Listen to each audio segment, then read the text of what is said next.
Flirty, I have a question for you.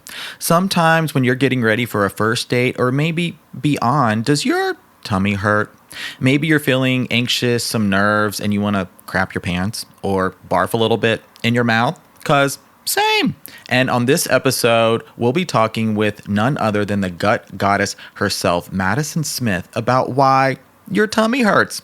And we're actually going to get pretty sciencey in this episode and learn more about what truly happens in the gut when you get nervous. We'll talk about the connection between the digestive and nervous systems. And because healing truly is embodied, we're going to give you both short and long-term solutions about what you can do to calm your tummy and start to feel better.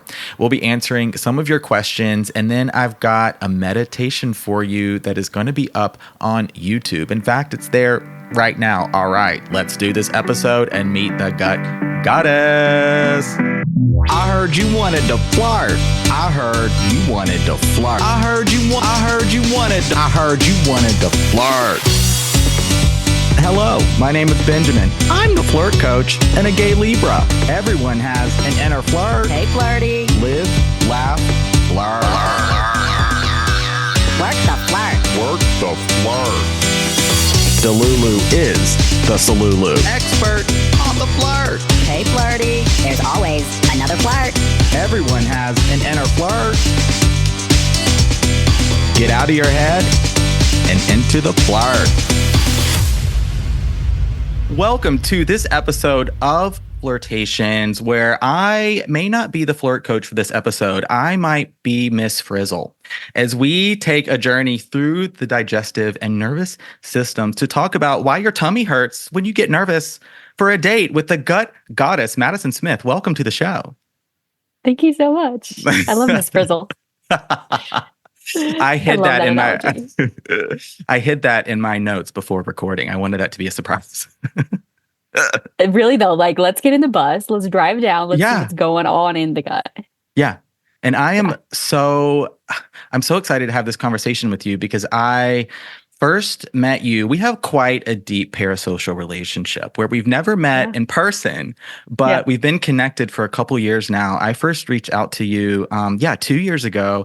I was making my big transition, quitting my job, moving, starting my coaching business. The Flirtcast was but like an inkling of a thought, and my gut health was destroyed. Like, we'll be getting into some of the details about what happens with your gut health, but it was just a wreck, to say the least. And I reached out to you, and we worked together one-on-one for a good, at least 4 months, 4 to 5 months. And I learned so much from you, and I implemented so many positive changes that I'm still embracing and practicing today. So I've experienced personally firsthand not only what it's like to work with you, but also what happens when you really begin to heal your gut, which the way you talk about it is not like the way anybody else talks about it. So I'm so excited. Please share with the Flirties a little bit more about yourself, your work, and how you became the gut goddess.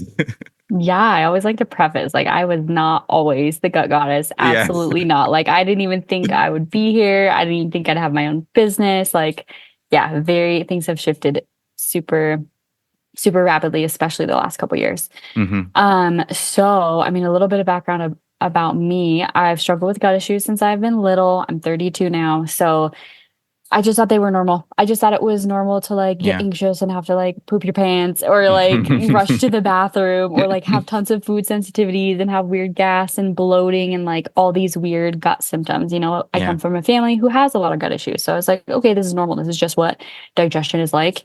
And then my gut issues got really bad when I moved away to college. And it got more severe that I was like, okay, I need to do something about this. So I did the whole mainstream conventional route. I was getting a colonoscopy at the age of 21 and, got all the testing done, stool test, blood work. Everything was, basically normal. They offered me medication, said I had IBS. I was 21. And I was like, I'm not taking the medication for the rest of my life. It doesn't sound right to me. So then I went down kind of like my alternative health rabbit hole at that point, like most of my 20s, just all the diets, all the research, doing so many different supplements, taking so many foods out of my diet. And a lot of that was helpful, but then it just became I became obsessed with health in probably a negative way, Yeah. and just became so obsessed with every single food that I was eating. I was, yeah, still struggling with bloat, daily bloat, tons of gas, urgency with my stools, weird poops, like never just like a normal poop that like came Yep. out good and like felt really good. A lot of anxiousness, a lot of Mm-hmm. like mental health struggles, a lot of Mm-hmm. skin stuff, hormone stuff. And yeah, that was mostly my 20s, really trial and error, still struggling though for the most part, and nothing Yeah. really like stuck. And this is kind of, I mean, what shifted first was I went back to school. So I got a master's degree in holistic nutrition. And so that was kind of it was so helpful because I actually got an education in it. And so I Yeah. learned Yeah. about physiology. I learned about the nervous system. I learned about like all these different pieces and how they're all connected, learned about stress, learned about, basic nutrition, learned about all these things. And then after that, just had a more holistic view of health. And I Mm-hmm. wasn't just trying to focus on taking more foods out because at that point I had been, everything from vegan to carnivore. I literally was Yeah. eating, 5 safe foods and still was having bloat on a day-to-day basis. Yeah. And yeah, over at least the last couple of years, since probably about 2019 to about now, have really gained this incredibly in-depth, holistic perspective of gut health Mm-hmm. and understand like it's not just about taking more foods out or popping probiotics or like Yeah. slamming the fiber Uh-huh. and just all the mainstream things that you typically hear of, and just really had finally pieced all these different pieces together of like, okay, wow, there's so much to my gut health. There's Mm-hmm. so much that matters. We're going to talk about the nervous system. Like that's a huge piece. Yep. My movement patterns, my sleep, yeah, just like all these different pieces that needed to kind of come together. And the Mm-hmm. last couple of years have been amazing. Like I could not tell you the last time I was bloated. I hardly ever fart, like ever. Mm-hmm. Like I get anxious sometimes, but it's not like, Mm-hmm. okay, oh shit, I gotta like go to the bathroom right Yeah. now. Yeah. I eat every single food that I was sensitive to. I have dairy and gluten again, and I Wow. go out to eat and I drink coffee and get like a coffee shop pastry, and like Mm-hmm. just life has totally expanded because yeah, I've like figured out what works and understand how my digestive system works and know that like every single piece of my life affects my gut, and had just put together all these different pieces and finally was like, yeah, I have like an approach and a protocol that I could do forever, Yeah. and something that is actually, that actually works. And it's not just reliant on me taking out more foods or staying super specific to a diet or spending hundreds of dollars a month on supplements. Yeah. Um, That is, there's so many things I want to say because I was definitely in my own experience with my gut health when we met, where I was eating so restrictively, Yep. but because I was so scared to really eat just about anything, but then that's not sustainable. And so inevitably, like that would last a few days or maybe a week, and then I would totally break, or what felt Mhm. like breaking, and go back to the things that I knew tasted good or made me feel good or that I was Mhm. craving. I was spending, I don't even want to say how much money that I did not have on supplements, on testing, Mhm. trying to find the one thing that was just conclusively wrong. Yep. And my health anxiety was through the roof. Yep. And meeting you and started working with you, your approach, you were like, I was like, what about the test? No testing. What about all the supplements, all the vitamins? No, like breaking it down, going back truly to the basics. And so before we jump on the bus and start going into the systems, the digestive and nervous systems, talking a little bit about health anxiety, because I know there's going to be at least a few flirties listening to this episode Mhm. that can relate to that. You feel a symptom, you're rushing to Mhm. WebMD, you watch a TikTok or Instagram video, maybe YouTube, and you're like, oh my God, I have that. Yep. It's yeah, speaking a little bit to the health anxiety piece, I'd love to hear your perspective.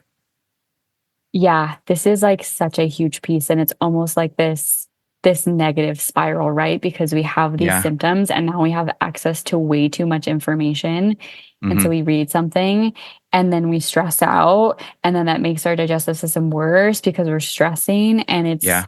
like it's this this terrible spiral down, right? And as much as I love the internet and information and like educating people and like all these different tools we have, it gets to this point that it is like, it is way too overwhelming. We know way too much about way too many different things. Yeah. And that was part of what helped me heal, was literally because I was so anxious all the time. Like I would cook my own food before I went to my family's house because I refused to eat anything that was not. Yes, I remember that part of your story. Yeah.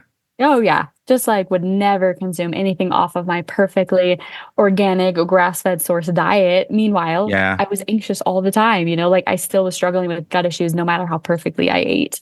Yeah. And part of my journey was learning how to disconnect from the influx of information. Like literally, I stopped reading books. I stopped listening to health podcasts. I stopped consuming information because all it did was add to my stress. And once I understood that stress and anxiety and like gut health connection, I was like, oh shit, this is like, I need to work on this. This is like where I need to put my energy.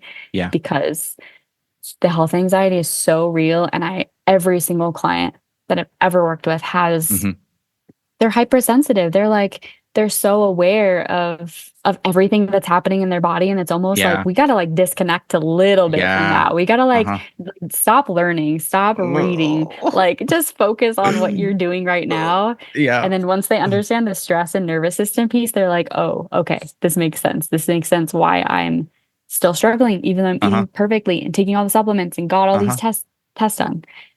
Me. Yeah. So me.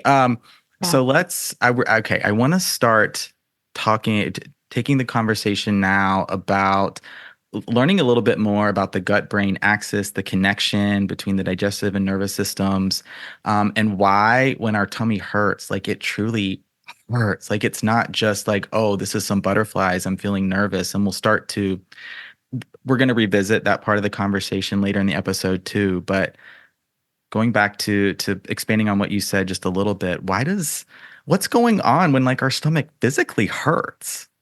Yeah. I mean, you think about like the nervous system, right? I don't know how much people know about the nervous system, right? But there's this what we call like the gut brain axis. And think about it, right? Like your brain is controlling everything, right?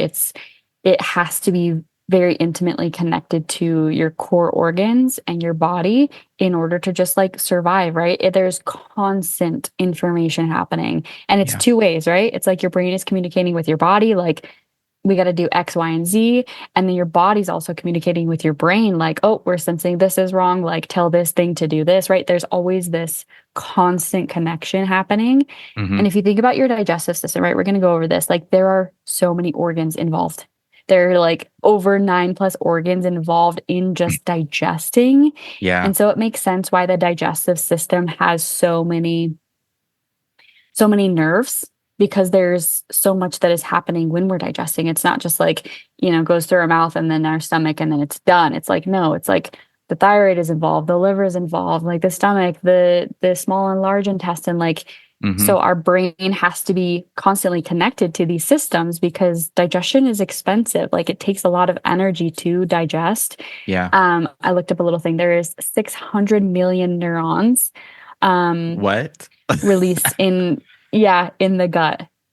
So your gut, right? We think about neurons and neurotransmitters too, right? Yes, you think of neurotransmitters, you think of your brain, but like there are neurotransmitters being created in your gut because your gut relies on dopamine and GABA and serotonin. Like all these neurotransmitters are also working in the gut. They have an effect in the gut too. So it's like the brain and the gut, like that's why they call the gut the second brain. It's like it's very similar in how many neurons are in there. The neurotransmitters, like there's so much activity. Think about, again, like energy, like your brain takes up so much of your energy. Your digestive system takes up so much energy. Like we need energy to like digest. It's an expensive process, right? It's like, there's a lot to it. So I just think they're so similar, the brain and the gut. So it's like, it's no wonder we're feeling, the sensations in the gut because there's so many neurons there. There's so many like nervous system fibers and they're always communicating. Yeah. And and this is something I learned from you. It's such a complex process where I feel like the number I remember is 12-ish hours, maybe, like the digestive process from start to finish, from taking a bite to actually now, oh, we're pooping. Like that, from start to finish on a good day, like if everything's working perfectly and in tandem and the brain is communicating with the gut, Hmm. well, it takes around 12 hours. And so that's a long process. And there's time Oh there yeah. when you're feeling nerves and when you're feeling anxiety for that process to be hijacked in some ways and for it to go askew and some Hmm. funky things to happen, perhaps. Hmm. Yeah, there's Yeah, so many places it can go wrong, but I know. Yeah. it's there's also so many places that you can support it too, though. That's why Yes. it's like Yes. it's cool, it's hopeful because there's like, yeah, so many different things that you can do to support every single process of it so Oh, that it's yeah. just like working so smoothly. And we're going to get to the Yeah. support part. I want to stay on the bus for a little a little bit. And how so like what are some of the physiological changes that happen in the gut when we do experience stress and anxiety? Yeah. Okay. So yeah, this is kind of getting into the nervous system piece. Hmm. So when we're talking about um, the nervous system and stress and digestion, you think about stress. The last thing your body wants to do during times of stress is digest. It is like, let it, digestion Yeah. is not important right now. It's like Yeah. either we're going to like poop out everything that's in our system because we do not have time to deal with it, or Hmm. we are going to be constipated and we're going to ignore digestion because like we got other things to worry about, right? So Hmm. the nervous system is controlling the blood flow and the nutrients to your Hmm. body, right? Because if you're stressed, if you're having to like, yeah, if you're about to meet up with somebody who you've never met before and you're just like, this is a really scary thing for you. If you're giving a presentation, if you're like flying on Yeah. a plane and you're really nervous, the nervous system is like, okay, we need to put our energy, our blood flow, and all the nutrients to our extremities, to our brain, so we can respond quick, to our fingers, to our arms, to our legs, so we can run away if we need to, right? Your body goes Hmm. into this active stress response, Hmm. and it is literally moving blood flow away from your core, away from all those good digestive organs. And Mm. so, yeah, your digestion is like last priority at this point, right? We're trying to respond to a stressor. We are mobilizing energy to our extremities, to our heart, so we can like breathe quicker and like again Yeah. just respond to the stressor. It's like this basic physiological process. Um, so yeah, that's kind of what happens. Like the nervous system is like, we're not digesting right now. We're not Yeah. trying to prioritize this. We're not trying to create stomach acid. We're not trying to support good digestion and create digestive enzymes and Yeah. juices. Like last priority puts off digestion, puts off reproduction, puts off immune function. Because it's like Yeah. the task at hand is stress. Yeah. And that stress could last 3 minutes, but that stress could last 5 years, right? Like Yeah. That part. Yeah. that stuff can build and Yeah. last for so long. And that was such a light bulb moment I had working with you where it's like, yeah, you're going into that fright, flight, freeze, even fawn response. You're getting the Mhm. nerves for a first date, or you're preparing Mhm. for perhaps a difficult conversation. Maybe you're like going to break up with someone, perhaps.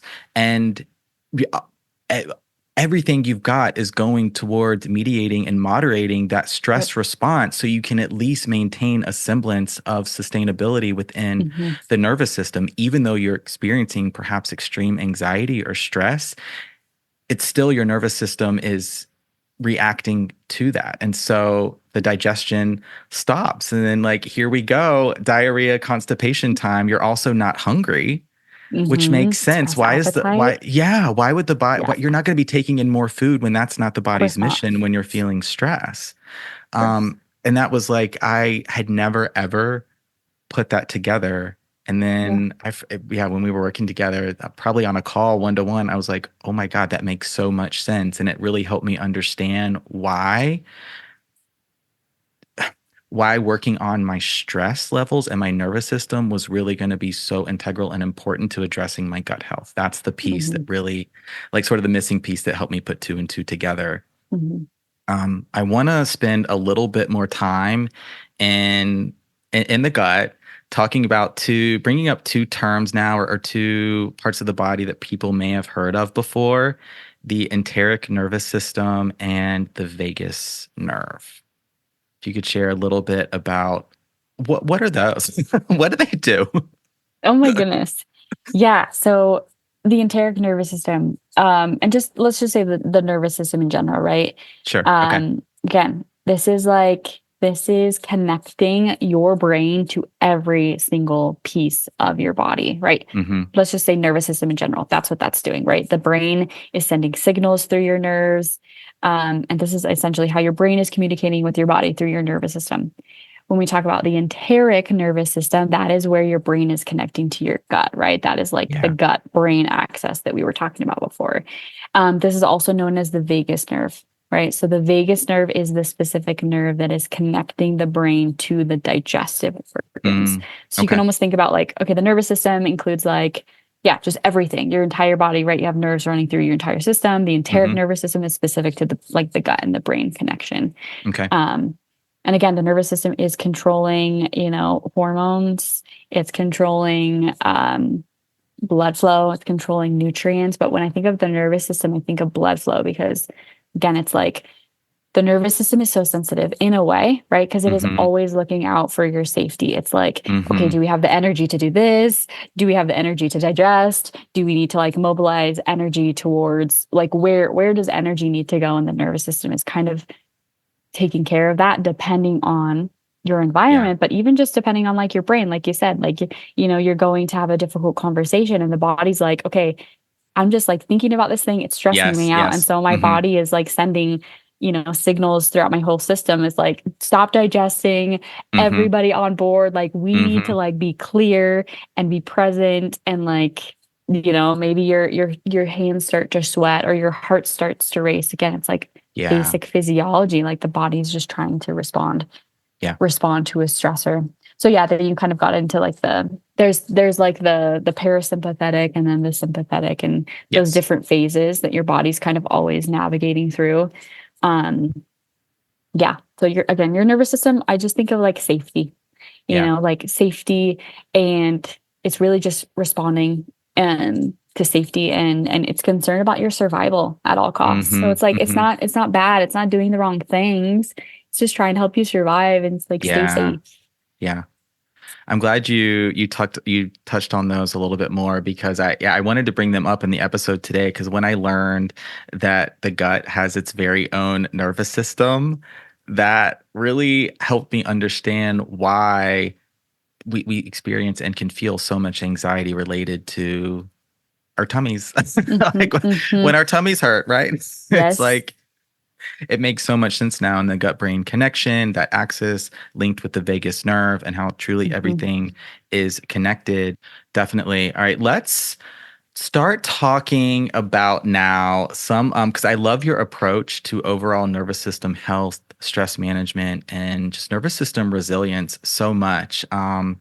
And so what are some of those things, like let's say, as this is flirtations, you're getting ready for a date, maybe meeting somebody new, you just met a match on the apps and are just talking, and that alone could be an experience that's like really getting your heart racing, maybe feeling some nerves. So what are some practices people can bring into their lives, the flirties can do to support their nervous system and in turn, their gut health? Yeah, first I want to mention, like, it's normal to be nervous. Like Totally. My mom the other day, because I hadn't seen her for a while, she's like, I'm so anxious to see you. And I was like, oh, that's a weird use of language, but I like that because anxiousness is also excitement. Like anxiousness can be us being excited for something. Totally. Yeah. So in a way, with the nervous system piece, right, it's like, it's not all about just being calm and centered and chill all the time. Like your nervous system, it's normal to be activated and it's normal to like, yes, have some of these things, but it's just a matter of like how much is this actually impacting your life, right? Like for a lot of people, it can be debilitating. It can prevent them from doing things because they experience so much anxiousness. But I want to say like a little bit of it is normal. Like it's normal to have butterflies in your stomach and like be a little bit anxious before stuff like this, especially big things that are new and different. I would say, okay, so the first I have like a couple. I have like some things to maybe avoid or limit to Okay. just support the nervous system. Then I have some like nutritional things. And I Yes. also have some Okay. like herbs and then also Yes. like lifestyle things. So there's Okay. so many different ways. That's the thing that's Let's fun. let's geek out on this. I'm Yeah. excited. Okay, some of the biggest ones with kind of things to minimize. So Okay. things that are going to either disrupt your gut, that kind of like gut bacteria balance, Mm-hmm. add stress to the gut so that it's Mm-hmm. just not working as well. So antibiotics for sure. Those are a big one, right? Mm-hmm. That is like wiping out all the little friendly little gut bugs that are in your Yeah. digestive system and can really actually like that alone, just disrupting that balance can make you more susceptible to being anxious and like Mm-hmm. not being able to be as resilient to stress. So antibiotics, things like birth control, also NSAIDs, so pain meds, especially on Okay. an empty stomach, those can kind of disrupt the gut. Of course, just like general processed foods, right? Like most people kind of are aware things that have Yeah. a long list of ingredients, things that, contain Yeah. vegetable oils, things like canola oil, safflower oil, sunflower oil, Mm-hmm. hydrogenated oils. Mm. That's not so good for the nervous system. The nervous But system I doesn't like those. I want my Fritos. I know, right? They're so good. I know. Yeah. Yeah, there's like I'm not the person to be like you can never have I processed know. foods I and know. never You're got to. But yeah. yes, Yeah. it's like yeah, but like let's Maybe understand like these before a first date. Yeah. yeah, like let's Yeah. really like give our body some love so we can Yes. just like be more resilient. So of Mm-hmm. course just like general processed foods, also things like artificial sugars. So especially your sugar alcohol, so sorbitol, maltitol, erythritol, these can Oh, disrupt the gut bugs too and cause yes. pain, bloating, cramping, diarrhea, looser stools, just like yeah. Yes. I can speak from personal experience on that. And if it's the last time I checked, it was still up. If you were ever having, this is a bit of a tangent, but just like a terrible day and you Mhm. need a really good laugh, go to Amazon and type in sugar-free gummy bears, Yes, which have you done it? I have. Oh yeah. And they have one of these sugar alcohols in them, and just how Yes. they talk about destroying your gut. Oh my Yes. gosh, wrecking it. Anyway, the reviews on that product are not for the person or people that ate them funny, but for the Yeah. reader hysterical. Hilarious. I know. Oh, I know. Yeah. Yes. Yes. Okay. That's the sugar-free stuff is like Yeah, gonna be which a is in no a for lot me. of and so many keto products, which like You know. it's still, I don't know, less of a sort of a mainstream thing than it used to be. Although I Yeah. feel like a lot of those sugar alcohols have stayed Mm-hmm. in food products. Yeah. Mm-hmm. Yeah. So those are just some of the things that I thought of Okay. that are like probably not so great for your gut bugs, for your nervous system. And then as far as a couple of nutritional things. So you know all this, right? Just like I'm so back to basics when it comes to food stuff. Like Mm-hmm. at a bare minimum, your nervous system needs calories. And it sounds so simple and it sounds so easy, but it's like so many people are unintentionally eating or intentionally under eating. And again, Yeah. your nervous system is concerned about your safety and survival. And when you don't have enough calories, like it is literally just not getting the nutrients and the calories that it needs to Mm-hmm. function. So calories depend on the person, but I would Mm-hmm. say for most people, like 1,800 calories every single day. So that might seem Mm-hmm. like a lot to some people. Some people might not even know what that even looks like. Like you can Yeah. track and see. I think so many people that are susceptible to gut issues, susceptible to mental health struggles, just simply don't eat enough. That's huge. They're just like, they're skipping meals. Yeah. They're not eating breakfast. They're having coffee on an empty stomach in the morning. Like, Yeah. And that was yeah, 1000% me when we started yeah. working together. I didn't realize till I started tracking that I was under eating Hmm. because I would wake up with so much anxiety Yep. already. That was just my Was your state norm. of being at that time. Yeah, that was my norm. And so I was waking up, no appetite, Yep. but wanting to do my exercise, thinking that's what I needed to do to support, right? Let's manage stress, hitting the gym, Hmm. Hmm. doing something, right? High intensity cardio first thing in the morning on an empty stomach with only coffee or an energy drink. Yep. Of course, that wasn't helping, but that's Yeah. where that was my norm at the time. And I loved what you said a little bit earlier about like not expecting that the nerves will never not be there. Mhm. It's a part of life. But as we build in those practices that work for us Mhm. and start to build that self-awareness and some of those tools around how to manage our own anxiety and our own nervous systems, it's been so much fun that this has been a theme on flirtations in these first several episodes. It's like these changes happen incrementally Mhm. over time. And it's now when we do experience the anxiety, seeing like, okay, is this some excitement, maybe a little bit of fear, being able to sit with it and Mhm. then go to our self-care practices that are always going to be there for us and just building up those over time. Yeah, and then they'll all compound, you know? It's just like, Yeah. yeah, you can do, you know, a couple of these things nutritionally, and then, you know, yeah, you can like the exercise piece is important and Hmm. deep breathing. Like there's so many tools to use too, Yeah. which I think is great. Yeah. Yeah, and I remember that when you very first started working with Mm, me, I was like, yeah, you were going hard in the morning on mm, coffee, no food, there was no appetite. And yeah, I no. remember that was huge for you, is just waking up with that kind of like Yeah. the anxious feeling, which Hmm. is so not fun. It's so not fun, Yeah. but it shifted. I was able to make Hmm. changes, really truly small changes over time, which is one of your approaches that I love so much. Not Hmm.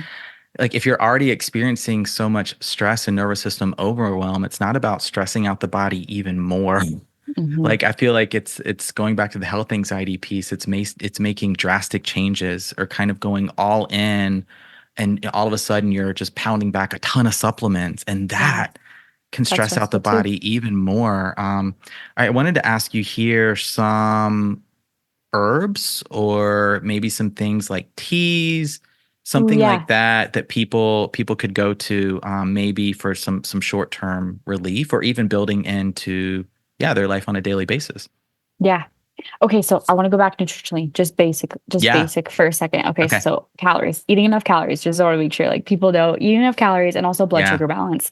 Literally blood sugar balance. Ooh, When I yeah. struggle with anxiety, just making sure that you're eating breakfast within an hour or two of waking, and then you're eating every 4 to 5-ish hours Mhm. literally is life changing. And making sure you're eating protein, fats, and carbs. Like we love all the macronutrients around here.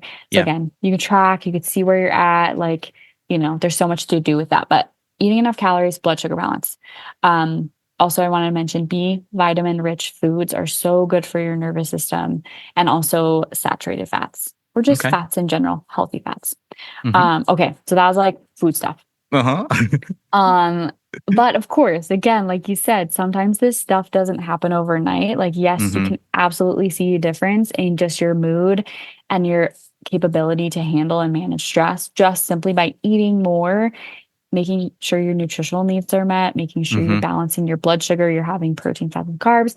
But sometimes we want like, you know, like a quick little like thing that's going to help us. So I think this is where herbs come in, is because I feel Okay. like they can be a little bit more yeah, they can help us a little bit sooner than sometimes the nutritional thing. So Mhm. some herbs that I love for just the nervous system there's a couple. So nettle tea is Okay. amazing. And Mhm. you could do one of these, you could do all of these. I like to buy herbs in bulk and just like make a blend. So Mhm. nettle tea is great, really, really mineral rich, just so good for your nervous system. Holy basil tea or Tulsi, if you've heard of that. Yeah. So good for your brain. Skull cap and oat straw. Those are some Okay. of my favorites. As far as, you know, teas, there's so many options though. There's so many, Yeah. like you could do these in a tea, you could get a tincture, which is just an herbal extract. Um, yeah, you could make your own blend. You could buy, you know, there's like stress blend teas that Yes, have yes. like lemon balm and all, you know, some of these herbs. There's Yeah. so many things. So stuff like that is fun to just, you know, do on a day-to-day basis, or like, you know, if you have a hard time sleeping and you're like your nervous system just needs some love and support maybe at that Mhm. time of the day, you know, and you can do something before bed. Mhm. So those are a couple that I think of as far as herbal support goes. Okay. Yeah. What about ginger? This is one I know I've Ooh, heard as being something that can help nausea. Um, absolutely. yeah. So what do you think about that as as like like we sell them at Trader Joe's. I mean, they have a bunch of sugar in them, so like it is what it is. But Yeah. like a ginger tea, or we sell Mm. a ginger drink mix powder that is truly just dried ginger. Mhm. Yeah, have you worked with ginger before? I love ginger. When Okay. I think of ginger, I more so think of stomach acid. So people who struggle with reflux or Okay. heartburn, but it's so good for the gut. It's so good for the gut. It's so good for inflammation and also yes for nausea. So I mean that is good if you do experience some like anxiousness and that makes you nauseous. Mm-hmm. Ginger is so good. I always pack ginger chews when I travel just in Yeah. case of some, I don't know, I'm eating different, my schedule's off, like Yeah. yeah. So ginger makes me think of yeah, nausea, stomach acid stuff. Okay. Um, which again, that can just another Could tool in help. the toolbox. These are more of like calming, nourishing, but ginger is like yeah, helps with Okay, I see. the nausea. All right. And I want to add or talk about a few more tips here for the flirties and this is something I learned from you. And this is really when my approach to nervous system health started to change. Because even as a yoga teacher, I wasn't teaching at the time, but I was deep in my personal practice and had completed my 200-hour training. Um,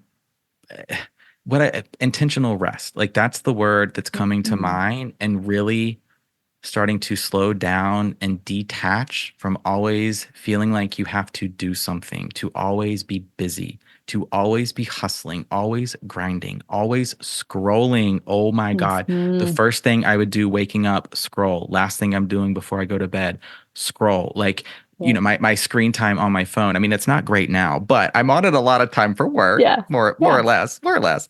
But just starting to detach from so much external stimuli, all of it around us, feeling like you always have to have the TV on or something like that, and bringing more intentional spaces of rest into your day-to-day life it's such a hard habit for a lot of Mhm. us to build in, because we feel like if we're resting, if we're still, we're not doing something, or if we're resting Mhm. and still but our mind is still racing, then somehow we're not doing it right.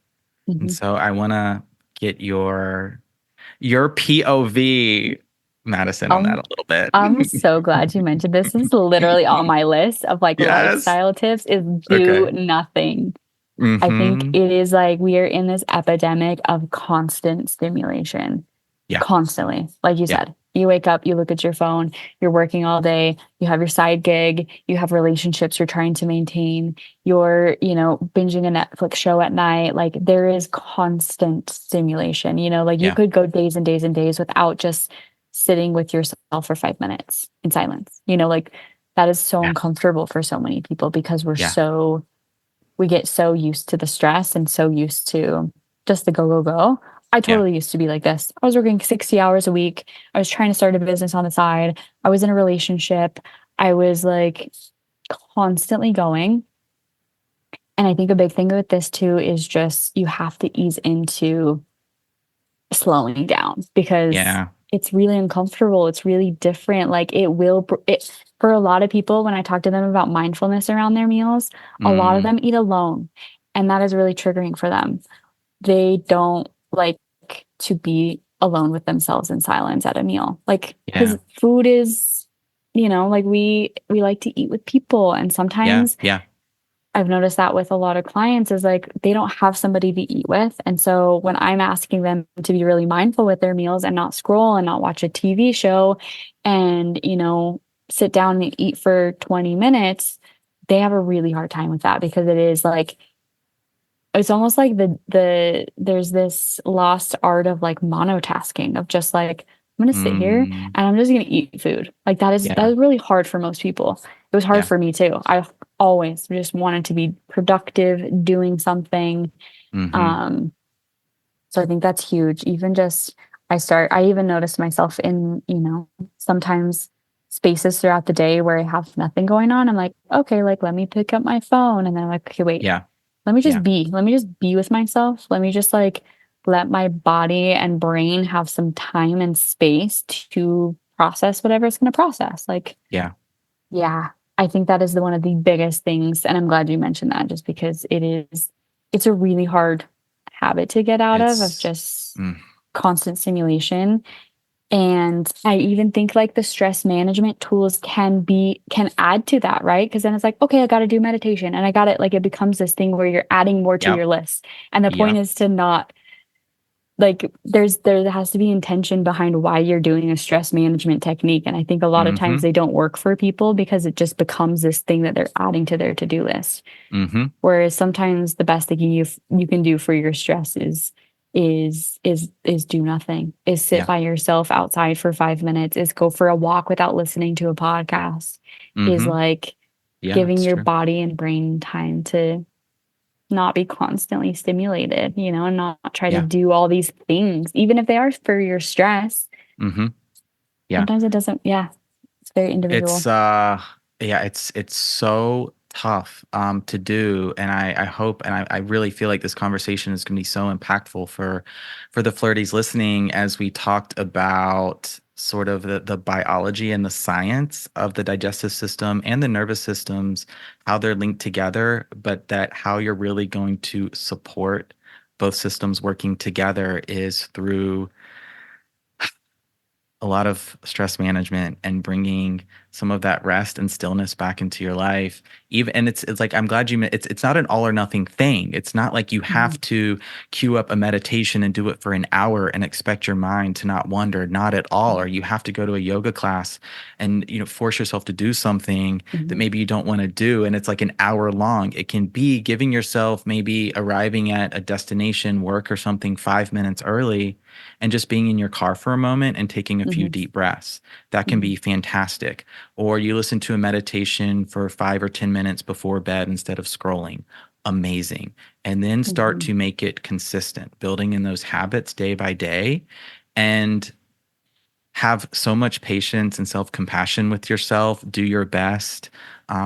Because I know like I'm not a therapist, but like a lot of really deep feelings may come up when you're in stillness. And so mhm. reaching out to practitioners, coaches, therapists, finding support if it's really, really uncomfortable for you, that's not abnormal or surprising to me or probably to you as Yeah, well. not at all. This is what starts to happen, and then being able to release what may come up, let it go without story. This is something I talk about in my yoga classes, where I do more slow flow, I do more gentle, Mhm, I bring in some meditation, some longer holds. And as you're there, it's like it's the asana practice is truly not that the practice of movement is not exactly physical. It's about bringing stillness and relaxation to the nervous system in the mhm, face of movement and in the face of doing something physical and finding that duality of nervous system stillness while there's so much going on in the world around you. What did I just say? Was that I feel You like, were oh my God. you were going, and it was I beautiful. I kind of did just go with that.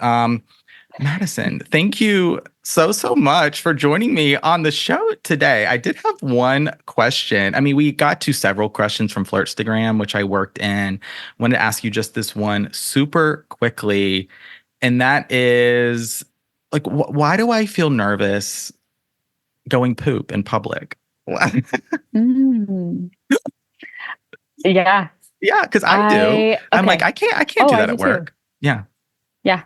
Yeah, again, it's like it's the nervous system taking in your environment and just being hyper aware, of your environment. yeah, I also think about like having a baby and pooping and like sex. Those are very intimate practices, right? Like those are yeah. intimate. You're vulnerable. You're super vulnerable in those states.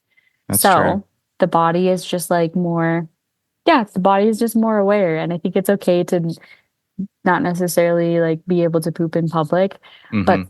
sometimes you have to. Sometimes you do. Sometimes you do, and it's just like giving your nervous system all the love. Like Hmm. if I'm like out and about, like, I do a lot of deep belly breathing Yes. before, just, yeah, just supporting myself. I even if I'm at somewhere and I can turn off the light, I know it sounds really weird, but it's like, Mm. again, it's just like safety, like it's a vulnerable thing to like release and like poop. Uh-huh. So That's whatever true. you can do to support your nervous system when that's happening, just like Do it. giving it all the nervous system tools to be able to poop in public. And everybody poops. They do. I They talk about it do. all day Yeah. long. This has been Madison, the Gut Goddess. Thank you so much for joining me on Flirtations today and sharing the space with the Flirties and bringing such a beautiful discussion around gut health and nervous system health. I can't wait to debut this episode. Please tell the Flirties where you live on the internet, where they can find you and how they can learn more. Yeah, thank you so much. I love this episode. And you can find me on Instagram. I hang out mostly on Instagram. My handle is at the Gut Goddess. Same with my website, thegutgoddess.com.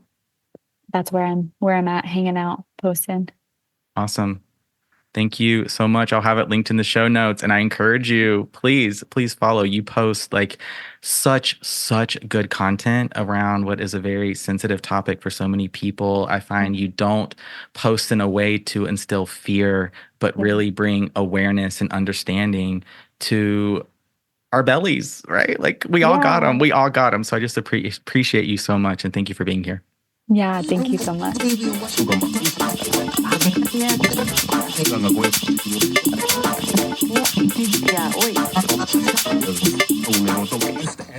Wow, Flirties, what do you think? I so adore Madison and hope you got a lot of great takeaways from this episode. And now, post-main interview, before you go over to YouTube for the meditation, I want to spend a little bit of time answering some more of your questions about what you could eat on a date when your tummy hurts, if you're feeling really nervous.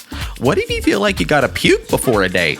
We're gonna get there. Those questions and more coming up now.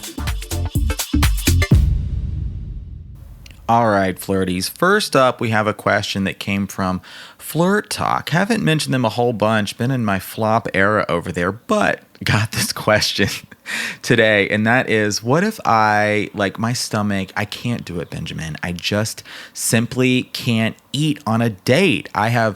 Oh my God, have I been there before? You feel like you're going to puke. That question is coming up next, but this question specifically. So something that can help, a few things are really taking from the episode, taking from the meditation, really starting to calm yourself before the date, taking even just a few minutes, 5-10 minutes, doing some deep breathing. I know it sounds just so cliche and trendy even, but some of these practices over time can really, really help. Some things I've talked about on lives before are to remove, kind of going through your anxiety checkbox in a way. So something for me is I live in a place where you pretty much drive everywhere. I do have a car, so I want to know, how am I going to get there? How long is it going to take? Where am I parking? Right, maybe taking a glance at the menu if you are going somewhere where you're going to be having dinner, lunch, a meal. So some of these things can really help. Wearing something that is going to be comfortable for you, that you feel confident in. So starting to remove some of these things that may be causing you that anxiety, being in the present moment, bringing all of these things in from the flirt I've talked about, embodying, just getting into your body, out of your head. Fantastic. But if you truly are on a date where there's going to be food, here's a couple things you can do. First is, even before the date, can you be an advocate for what kind of date you want? Could you do something like coffee, something like ice cream? Could you go to a public place that you feel comfortable in, like a park? Doing something like a very gentle walk, doing something that involves perhaps some movement, starting to think outside the box. Your dates don't have to be traditional dinner dates. And so that is a strategy I have applied myself and has been really, really helpful. You don't have to actually plan the date, but you can let the person know you're going on a date with, what you would be interested in doing. And then whether or not they're able to consider what you want to do is something to also pay attention to. Also, okay, on a date, you're at a restaurant. Here's something you can do. Doing something like water, a mocktail. I might do ginger ale or Sprite, something that's going to feel a little bit better on my tummy as opposed to alcohol, not feeling pressure at all that you have to drink on a date if you are drinking or if they are drinking. And doing something like ordering appetizers, getting some small plates, saying you know what? I'm really feeling the apps today, and getting some of those, ordering 2 or 3 if you've got some leftovers and want to take them home. No big deal. Maybe offering some of your food like, oh, would you like to try this? I've done that before. And then they take a few bites and all of a sudden your 2-3 appetizers dwindle down between sharing it, taking some home, got a ginger ale, bing, bang, bomb, right? Dinner date's done. So I hope some of those strategies will be helpful. And now a couple more questions coming up. The one that is next is, what if I puke before a date? All right. So you're going to puke before a date. Maybe you've already puked or you're feeling like you're going to puke. Oh my God, can I absolutely relate to this freaking experience? And here is one of my hot takes. Flirty, if this is truly a trend, a pattern for you, and you feel like you're going to puke every time before a date, or you actually do puke every time before a date, you may not be ready to date. This is putting a lot of pressure.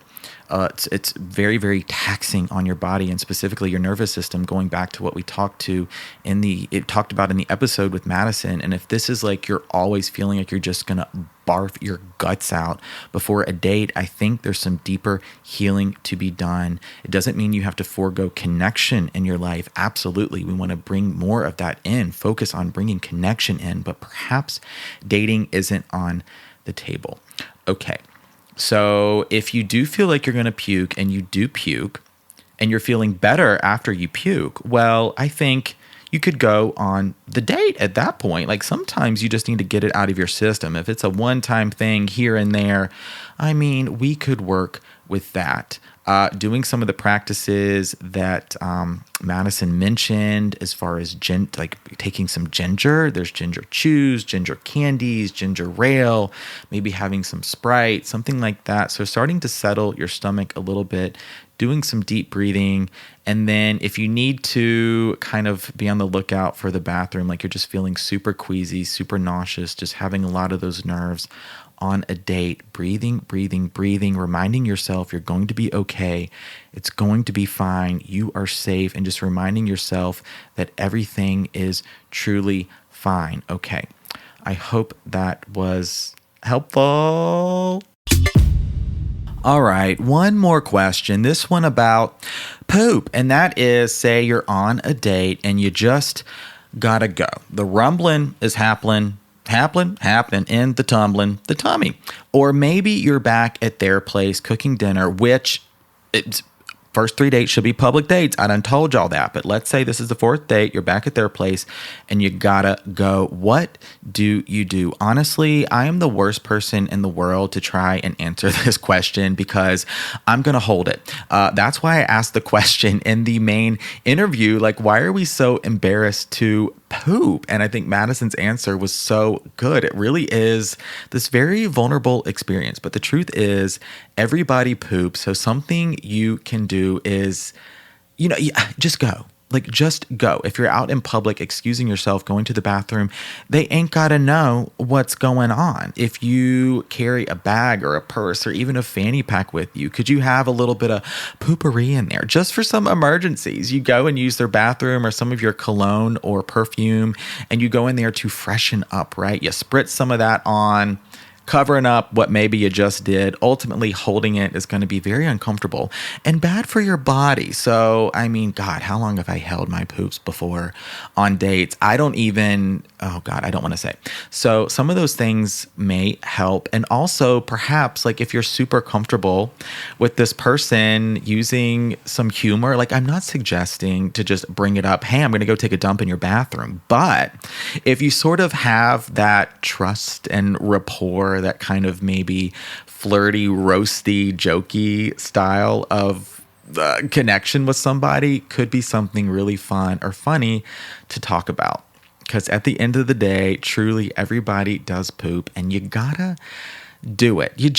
Sometimes when you gotta go, you just gotta go, right? All right. So I hope that answer was going to be helpful for you, is helpful for you. Because Lord knows. Poop. A couple more thoughts on poop, and then this episode is gonna be done. You're gonna head on over to YouTube and do the anxiety meditation with me. And that is, okay, a couple more poop notes. about general bathroom etiquette. If you are something or someone like my mom who is very much, I'm going to say, a fan of toilet paper, and that's something that is maybe nerve-wracking for you if a bathroom is going to be supplied or equipped, putting a few squares, several perhaps, in your bag, carrying them with you so you don't have to worry about that. And then staying on the parental theme, this is something I learned from my dad, doing the courtesy flush. If you completely just unload all your deuces in the bowl, go ahead, flush them down before you do the wiping. So that way they're not sitting there just emanating scents and smells, wafting through perhaps the bathroom and extending beyond the doors. Do your courtesy flush. Spend a few moments in there wiping, preparing, settling yourself, spritzing some scents or fragrance on yourself, washing your hands, flipping your hair back a little bit, running your fingers through, fixing your collar, your necklace, your jewelry, and Flirty, you're ready to go. That's going to do it for this episode of Flirtations. Thank you so much to our guest, Madisen Smith, the gut goddess, and thank you to you for listening. Please rate, review, share, subscribe, do all the things, helping to get the word out about Flirtations. And let's be real, everybody needs to know about poop. Yeah, especially this episode. I feel very strongly about that, actually. And then head on over to YouTube for the meditation, or FlirtTube rather. There's also Flirtstagram and Flirt Talk. We'll continue the conversation on Swell. We've got more with Madisen there. Thank you to my collaborators, Corey doing the sound mixing and editing, Joey doing the music. And once again, thank you to you, the Flirties, for being on this journey